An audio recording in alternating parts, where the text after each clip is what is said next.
Freedom from concepts is liberation. Is it not duality when we come to know we are? Not knowing is non-duality. Does prayer have any importance? Prayer has a great meaning. The listener of prayer is propitiated. You have to pray to your eternal nature. In order to propitiate it, it is to your advantage to know that you have not yet realized. It helps to reduce the ego. We are prior to consciousness, and after consciousness there is everything. You come to know you are and you want it. That itself is devotion and love. There is no other love greater than that. If the self-love is absent, what do you want? Your devotion and love for existence itself is Mahamaya and the main cause for your struggle for sustenance. In this whole world, what do you love most other than your own existence? What is absent in deep sleep and samadhi? As there is no consciousness, there is nothing. With the appearance of consciousness, there is existence of everything. Our words have created many things, but in the absence of any word, what is there? When it becomes known as to what this birth is, the spiritual quest is over. Try to understand any way you like, but in your absence there is nothing. You are not free as long as your concept remains. Krishna says, "Those who read about my deeds and achievements and spend time in chanting and worship, they become pure and holy by my blessings. This world is nothing but fun and a play of Maya. All activities are going on due to our self-love. One who is in search of God should know that God is not outside, but within the body itself as consciousness." Lord Brahma's nature is to create, and he is always busy in that activity. It is the nature of consciousness to appear in different forms. Our consciousness is God Hari. When the body falls, there is the nirguna state. Always be aware of and be devoted to your consciousness. Our confidence in self is Lord Vishnu. In the eternal state, called Parabrahman, we are neither aware of our being nor of non-being. It is a state in which I am is absent. Atman means what we are ourselves. That is our consciousness, due to which we know we are. One who becomes vigilant by the Guru's grace has no experience of unhappiness of existence. The knowledge of your total freedom is full of love and bliss. That is your true acquaintance with yourself. Where all acquaintances dissolve, that final emancipation is called Kaivalya. But you know yourself only as the body, which is far from truth. The individual souls have concepts based on their hearsay knowledge, and they are suffering from different kinds of pain and pleasure due to their belief. In reality, Atman is untouched by joy and sorrow. All these qualities which you see in the world are part of the sattva made of the 5 elements. Your body itself is made of this sattva. This sattva gives inspiration to all living beings to act in this world. There is experience of happiness and unhappiness in consciousness, but not in its absence, as in deep sleep or samadhi. These pains and pleasures ultimately stop in Atman, which is their resting place. All our experiences are illusory, together with pain and pleasure. A sage who sees things as they are is unaffected by these experiences. All our worldly activities are remedies which help us to tolerate our beingness. What we can afford and like is pleasure, otherwise the same as pain. What is intolerable pain for one can be most pleasurable to another. Hence it is neither true nor false, but only imaginary. There is nothing true or false in our consciousness. Now you know what you are, but it is very difficult to be always aware of it. Never identify the formless with a form. Only then will you experience bliss of the self. Atma is beyond pain and pleasure. When we don't know whether we exist or not, that state is called Para-Brahman. We are Atma, due to which we know our existence. Our knowledge of existence can be called the knowledge we are. The presence of Atma expresses itself as our sense of being. Although we love to exist, we cannot tolerate it easily. We try to forget our existence by getting involved with some activity. Only the Guru's grace can help a disciple to be at ease with oneself. In reality, consciousness is full of love and bliss as experienced with the Guru's guidance. Your knowledge of existence merges into the ultimate state of aloneness, which is called Kaivalya. It means getting absorbed in the divine essence. At present, you believe yourself to be your body, which is a misconception. People suffer a lot by believing in heard and read concepts. In reality, Atma is beyond pain and pleasure. All the qualities of the world are contained in sattva made of the 5 elements. The inspiration for living comes from this sattva. It is the source of consciousness, in which pain and pleasure are experienced. When consciousness is dormant, there are no experiences, as in deep sleep and samadhi. Happiness and unhappiness finally merge into Atma. All experiences result from Maya, and they are good or bad. The knower of consciousness remains unaffected by them. World is full of activities, as individuals cannot be with consciousness without doing something. The experiences which we like make us happy, and all dislikes lead to unhappiness. One's experience of pain may become pleasurable to another. The reason is it is neither true nor false, but just imaginary. Your consciousness is beyond true and false. Although consciousness is your own, it is difficult to be with it without thoughts. That is called meditation, which is a must.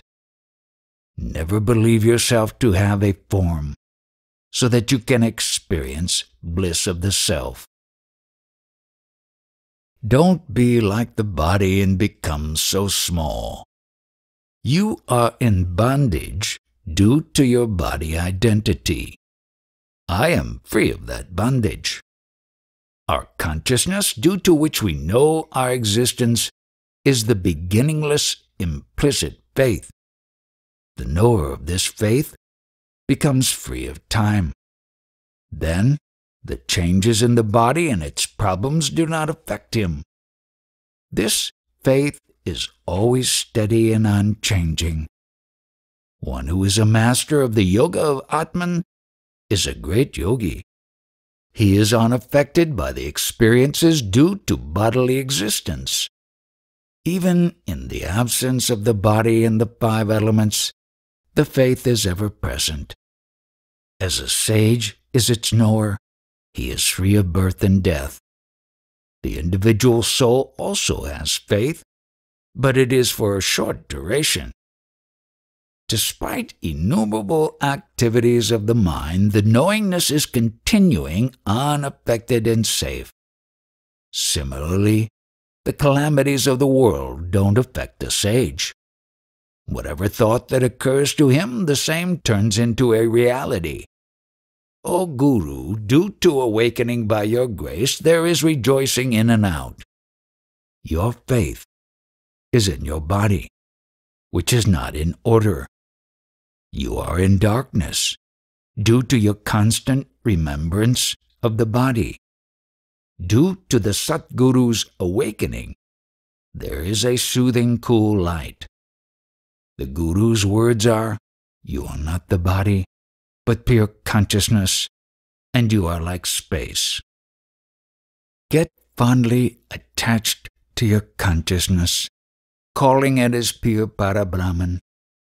All-seeing happens due to it, but it is itself invisible. In the expanse of awareness, there are innumerable worlds due to which you experience bliss of the self. Don't be like the body and become so small. In this world you do so many things, but ultimately you die as a body.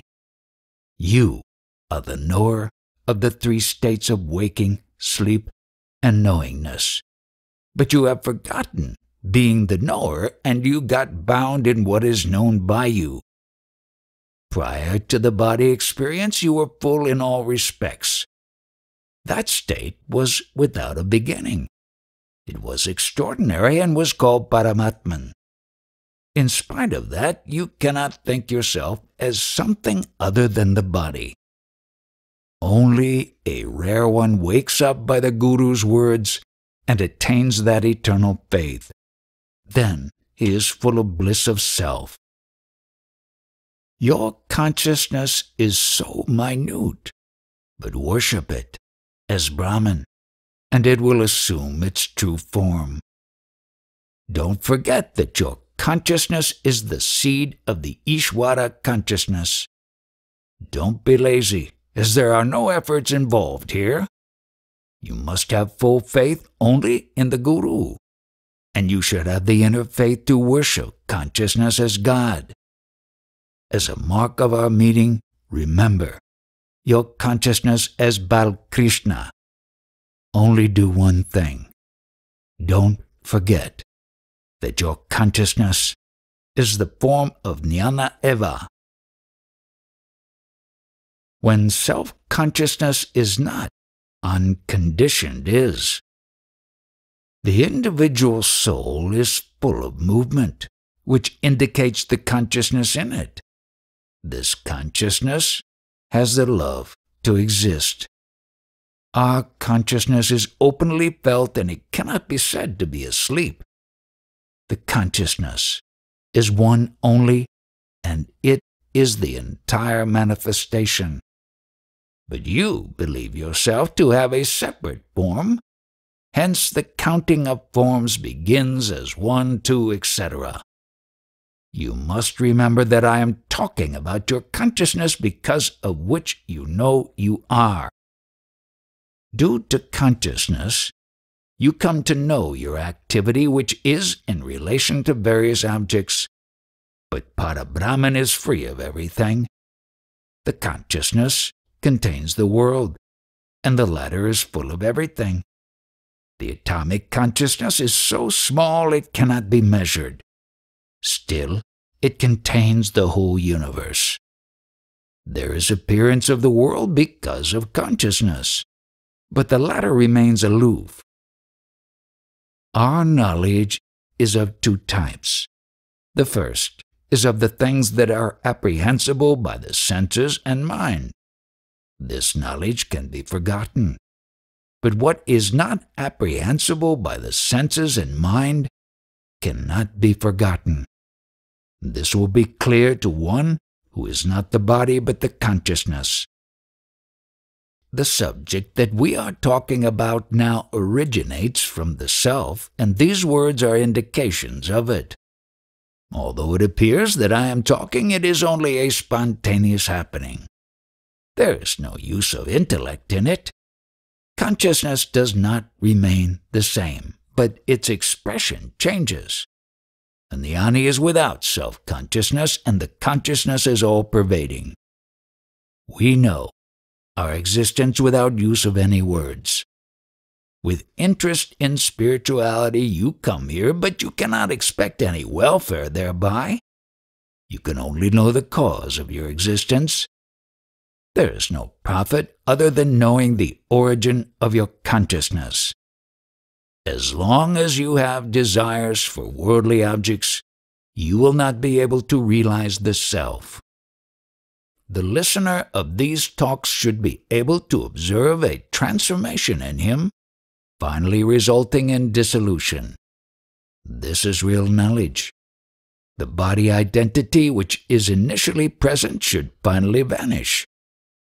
After listening to a sage, when one returns home, there should be a feeling of release and freedom. The freedom from all news, including I am, is the unconditioned. As long as you know you are, there will be desires along with pain and pleasure. If you ponder over this subject, there will be an end of all thoughts. The knowledge of Brahman is nothing other than to know what we are and how is our beingness. When we don't know we are, there is absence of the whole world.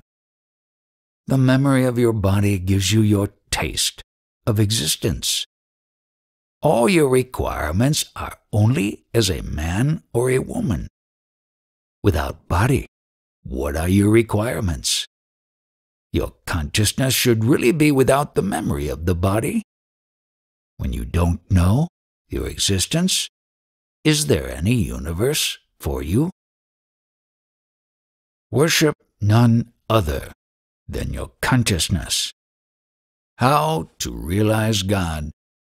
By ardent desire, your consciousness itself will be transformed into God. In order to know God fully, you have to be God. How to be single-pointed? By becoming one with consciousness. And why has this all happened? Who would ask such a question, and to whom?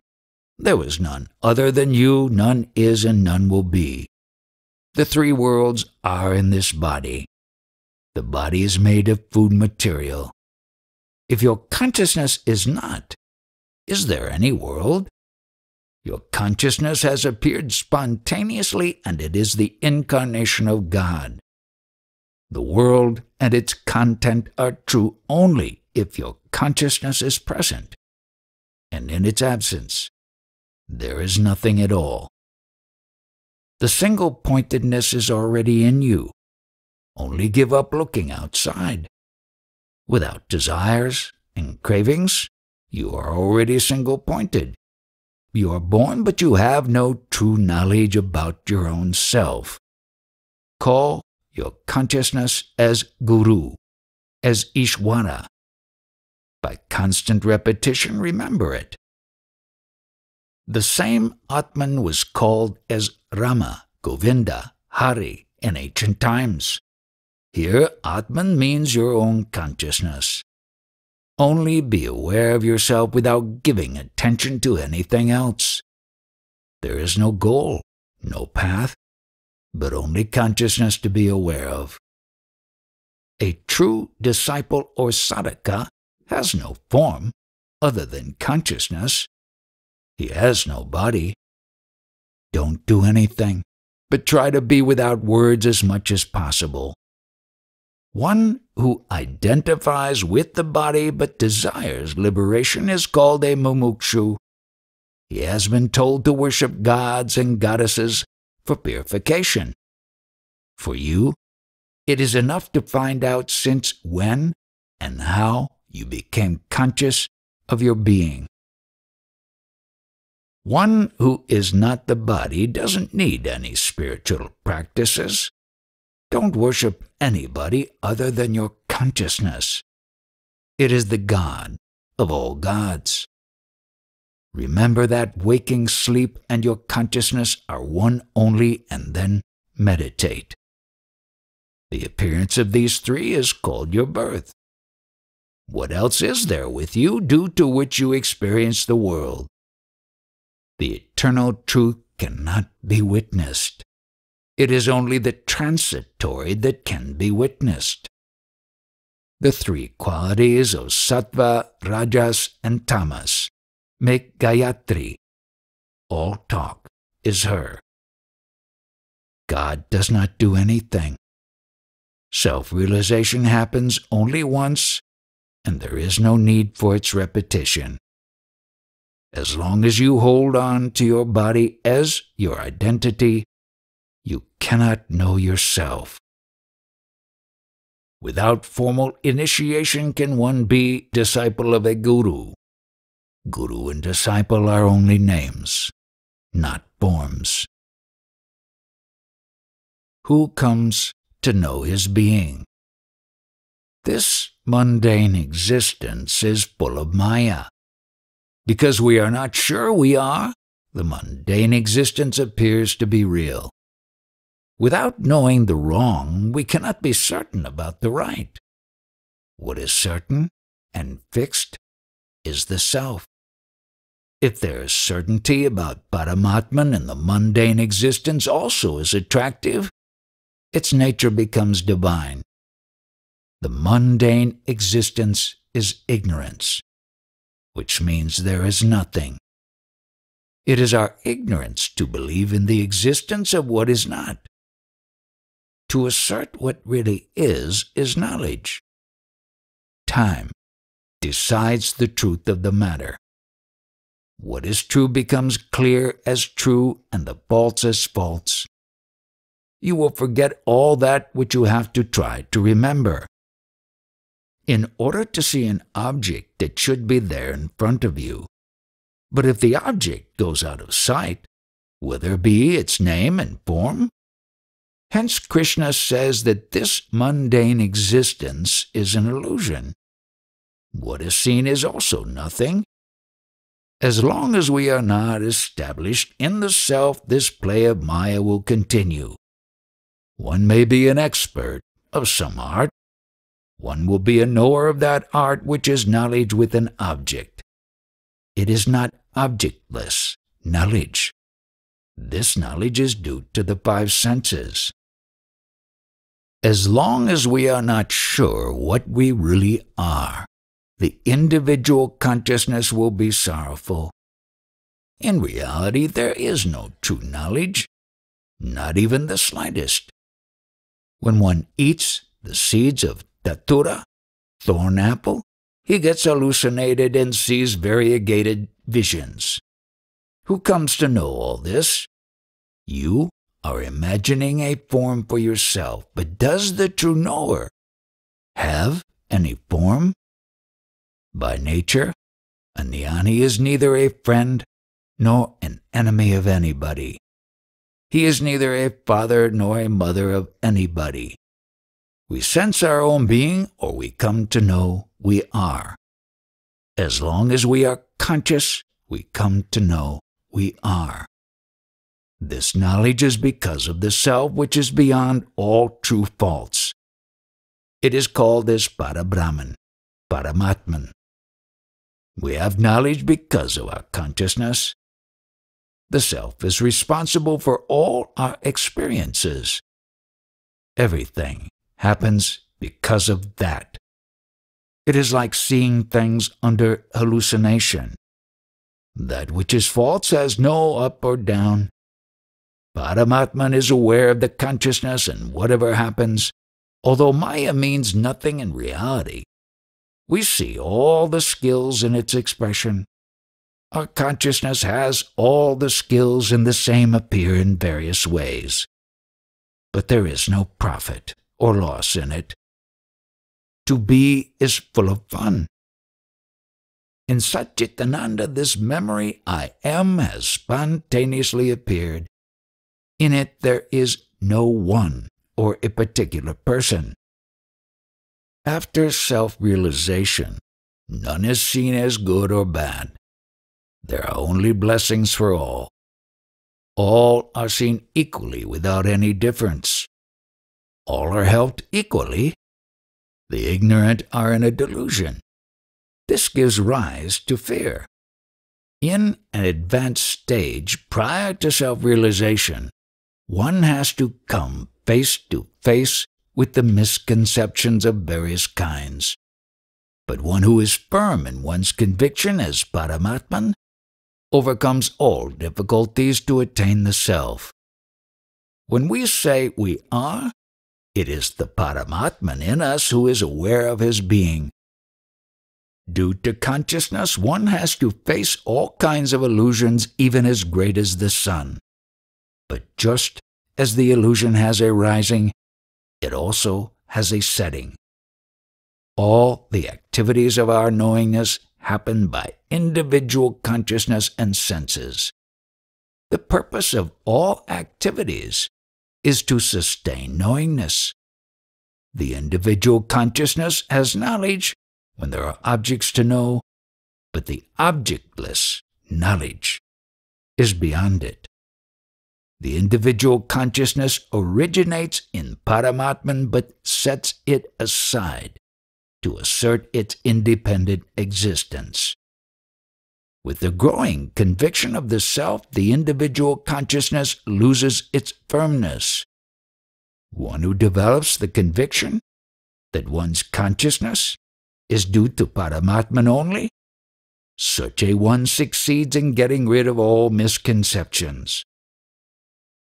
Believing in the individual consciousness, if you consider a time limit for Paramatman, it is a gross impropriety.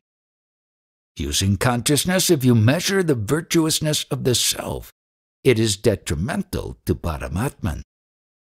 If you try to transfer the pleasure of consciousness to self, you will make Paramatman unhappy. The flame of Atman is a great reservoir of religious merit. By using your consciousness, try your best to achieve it. Wherever you may be, never miss your meditation on the Satguru. The Satguru is your own self and full of the light of knowledge. It will be foolish to forget him and go after gods and goddesses. Never entertain different concepts and damage yourself.